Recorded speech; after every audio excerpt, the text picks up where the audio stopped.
The 2026 World Cup is bigger, longer, and somehow harder to understand than ever before. 48 teams, more matches, a new group stage, and one tiny detail that changes everything. Most fans think they understand how the tournament works. They usually do not. The confusing part is not the number of teams. It is what happens after the groups. Here is exactly how it works. For most of World Cup history, the formula was simple. 32 teams entered, 8 groups of 4. The top 2 teams advanced. Easy, clean. Football fans could explain it without needing a calculator. A rare victory for humanity. But the 2026 tournament changes the opening stage. The World Cup now has 48 teams divided into 12 groups of 4. Each team plays 3 group matches. The goal is still the same. Get enough points, finish high enough, move on. A win gives you 3 points. A draw gives you 1. A loss gives you nothing. Simple until it is not, because this time,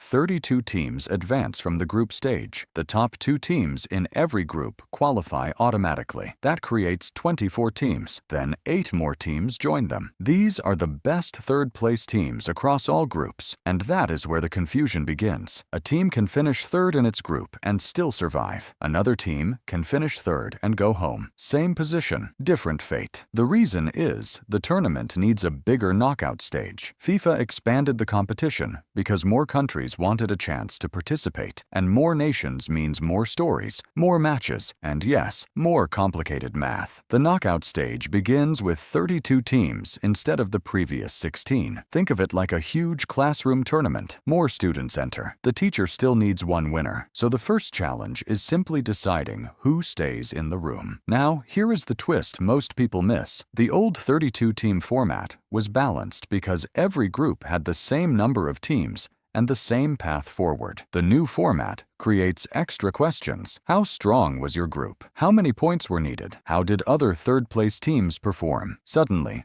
a team's future depends not only on its own results, but also on what happens elsewhere. The 2026 World Cup, hosted across the United States, Canada, and Mexico, will be the first World Cup using this expanded 48-team format. Whether you like it or not, this is the new reality of international football. More teams, more opportunities, more confusion. The secret is understanding one thing. The group stage is no longer only about finishing first or second. It is also about surviving the race for the best third places. So when you watch the 2026 World Cup and hear commentators discussing rankings, points, and complicated scenarios, you will know exactly what they mean. The format looks chaotic, but the logic is simple. 12 groups, 32 teams continue. One champion remains. The game has not changed. You have. You're welcome. Subscribe if you enjoyed this type of content. It means a lot.